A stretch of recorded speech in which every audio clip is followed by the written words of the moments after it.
And you're still watching Business Daily on Trust TV. And again, I'll just start by saying a happy International Women's Day to all women out there. May we know strong women, may we be strong women, and of course, may we raise strong women. And according to research coming from the Washington State University, women who own and run businesses in 5 years generate more revenue than men. And how many women are, really aware of the power that they have, especially in the area of business. But joining me now to discuss, how women should, flourish and do even more in the entrepreneurial space within Nigeria is Folake Agunbiade. She is the lead consultant at CatSync Consult. Thank you for joining us on Business Daily this morning. And happy International Women's Day to you. Same to you.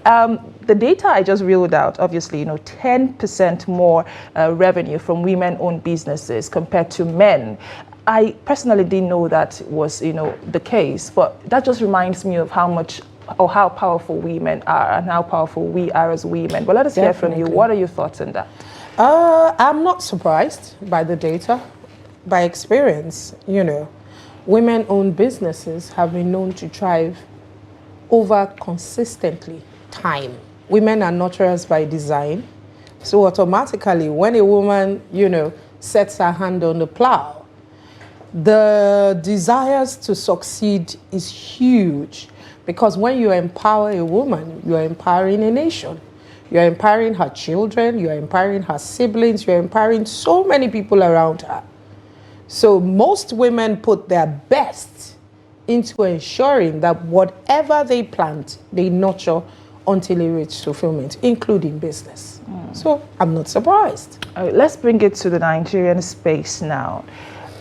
Sometimes women, feel like within Nigeria that there are some barriers that, would restrict them towards, reaching their full potentials. But I'd like for you to speak towards encouraging women, to finally maybe, take that leap of faith into starting and nurturing a business, starting something. Starting something. Starting something. Recently, I've been working with a lot of women around breaking their mind blocks when it comes to money. For a lot of us as women in this climb, the stereotypes that have guided gender identity, gender roles over the years has slowly crept into the minds of many women as to what capabilities they should engage. Women are afraid to dream. They are afraid to start. They feel that culturally they are not empowered to even make certain decisions. Access to finance for women is another area of concern. Thank God for the banking space. There's so many entrepreneurial, loan opportunities, grants for women. I was a recipient of one, I think about 3 years ago, the Flourish Africa grant. So the opportunities are just in front of us. But the mental work to actually begin to enjoy those opportunities is where the challenge starts. Fear of the unknown, inadequacies, fear of, wanting too much, doing too much, makes most women not go out there and avail themselves of entrepreneurial opportunities that are waiting for them. A woman is a generator of ideas. So, for a woman out there, start something today. You have what it takes to grow it. Yeah. You talked about the mindset. I believe that for change to happen, first, your mind there has to be that shift, with the way you reason and the way you think. So again, I'd like for you to, speak regarding that. How, as individuals, can we, shift, move away from the negative stereotypes, the ceilings that society has put there, and, move towards thinking that, yeah, we can do it, I can do it, keep pushing. What would your advice be? The first place to start is get knowledge. In all you're getting, get understanding. For many of us, those stereotypes are there because culture has constantly reinforced it. So if you're going to break a mindset or break a money block or a mind block, you need to get the information that arises your self-awareness and consciousness. If you begin to walk in the awareness of how much power you have as a woman, then the ability to break the barriers and limits that you have placed over yourself, The narrative is, as women, all we should be happy about is having kids, taking care of our beautiful men that God has given us or hasn't given us, because whether or not you're married, it doesn't determine where your entrepreneurial journey should go. You are a creator, so you have to get the right knowledge. Secondly, you need the right association. Have mentors, women who are going somewhere, doing something and rewriting the narrative of other women. If you have those kind of people around you who can open the door for you or guide you, mentor you, coach you. And the last I would say is deal with your past. For a lot of women, trauma is also a large part of what incapacitates them towards taking their entrepreneurial journey. If you need to go to therapy, I know in this part of the world, I'm an organizational therapist. I do therapy, I go to therapy, because sometimes you need help to move out of where you are and step into the risky waters. And that's where the journey starts. You are someone who obviously is in business. You have been in that space for a very long time. But I'd just like to hear from you. Within Nigeria, and I'm going to get a little bit personal now, have you faced any, I should say, gender-related challenges? Of course. How have you been able to surpass them, especially in the area of business? Of course. As a woman in business, my business is 18 years this year. I must tell you that I've had to, deal with so many gender-related issues. Access to finance is one of them.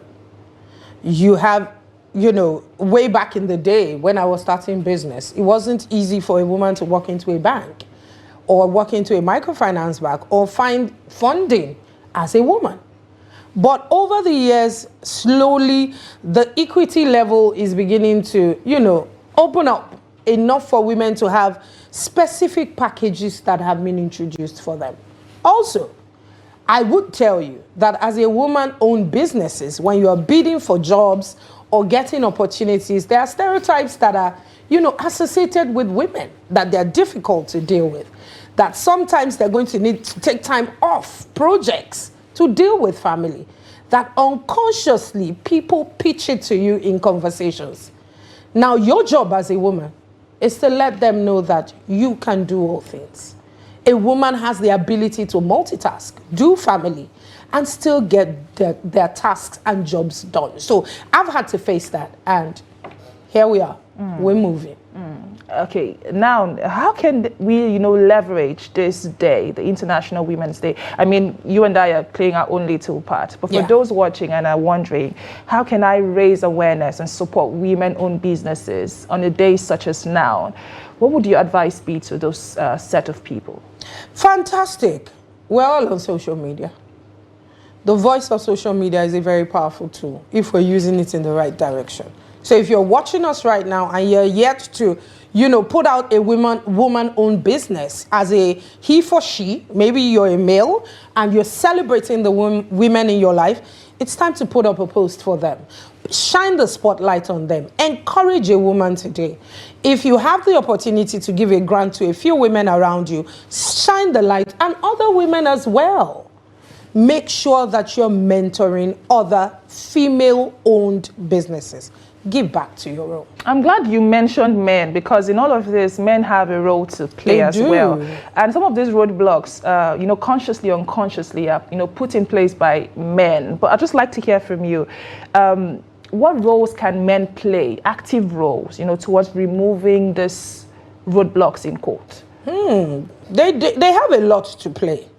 First off, give equal opportunity. We say that a lot. I'm in the consulting space. And you read adverts that say equal opportunity, every gender apply here, But when you now get to your interview process and you're beginning to make selections, you make statements like there are jobs suited for men and there are jobs suited for women. Until we get to a point where we treat everybody on a plain level ground and you are allowed to bring your competencies to play, then we really shouldn't label certain jobs or certain opportunities by gender. So if you're a man, speak out. When you are in decision-making, environments, or you have an opportunity to pitch your conversation. For a woman, do not hesitate to do that. Also, groom your daughters to be powerful women. For many of us, if we had the backing of cultural upbringing that broke away gender stereotypes, we probably would have had the inclination to take more risk when it comes to being entrepreneurial or being a woman in a professional career. So, yeah. I'd like to hear from you. What's your definition of powerful? Because unfortunately, the definition around, women having power has been, I should say, muddied in the sense that it has been put out there in a negative light. Well, let us hear from you. When you say powerful women, what exactly are you referring to? What I mean is build a knowledgeable woman. Any woman who has knowledge and has understanding, which is the application of knowledge, is powerful. The moment you have the tools to get information, digest information, and use it to better your world, you're powerful.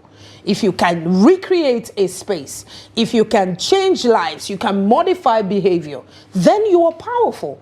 So empower your girls to be knowledgeable. Give them opportunities to broaden their horizon the same way you're giving your male children opportunities to broaden their horizon around knowledge. Give every of your genders an opportunity to engage the same amount of knowledge and exposure. And you see how powerful women can be. And when you say knowledge and exposure, it starts with education, obviously. Of course. Go to school. Create opportunities for them to engage in mentoring programs. Give them opportunities to volunteer. Because there's a large majority of women out there who are saying, I don't have a job. How are they going to get a job if they're not voluntary? Create opportunities for them to go out there, support them with the funds they need to be part of something bigger. And that always not just puts education in perspective, but gives you what I like to call certificate.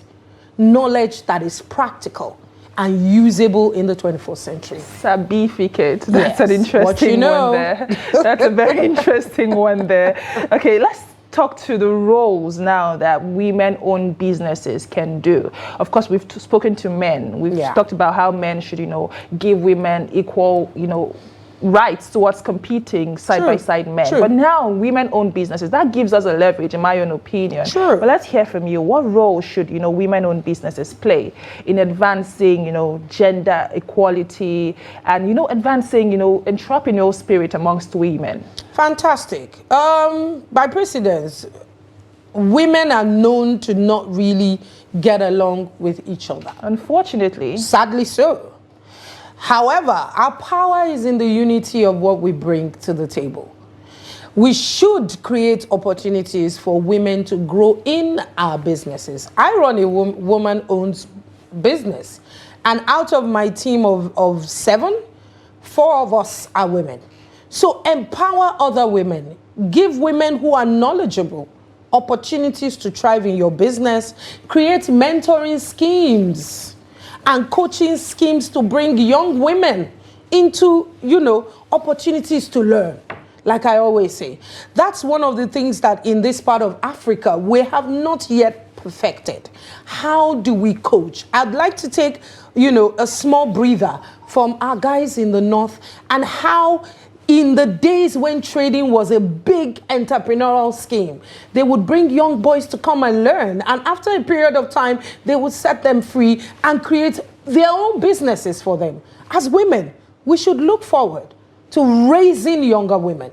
If you have a business and your business is doing well, if you do not have a mentoring scheme, then you're not giving back. Your CSR should be to fellow women, young women, entrepreneurial women, giving women opportunities to be better. So, yeah. Okay, just before we go, unfortunately, our time is fast spent. But I'd like for you to send out a message that I would, hope it sticks to the minds of women that are watching us now, especially on how, they can, aspire women entrepreneurs around the world, especially on this special day. But let's just put that message out there, something that sticks to their minds, that they will remember today and in the coming days. How to aspire these women entrepreneurs in Nigeria? I'll start by saying that when you are empowered, you're empowering a whole village. So it's important as a woman-owned business to strive for excellence. There are a lot of roadblocks you're going to meet on the way, but your power to create is innate in you. So focus on the journey. Do not be distracted. Make the tools as you go along, because you're going to have to use your tools to break the roadblocks in front of you. Be open to learning. Engage mentors. Engage meaningful supporting relationships. And at the end of the journey, when you are a woman, you have what it takes to get everything you need. You just have to try. Start by trying today. You just have to try. And I like how you emphasize, the importance of knowledge. Yeah. I mean, how important knowledge is in all of this. Yeah. I like how you emphasize the importance of knowledge. So thank you very much, Folake Agunbiade, who is the lead consultant at CADSync Consults. Thank you for the very insightful conversation this morning. Thank you for having me. We deeply appreciate your insight. This is where we draw the curtains on today's edition of Business Daily, which is coming to you on Trust TV. Join the conversation on social media. Let us hear from you how you are inspiring, women and girls around you, and how, others can learn from you as well. It is the final edition for the week, but we will be with you again on Monday. My name is Chiamaka Enendu. Thank you for watching, and bye for now.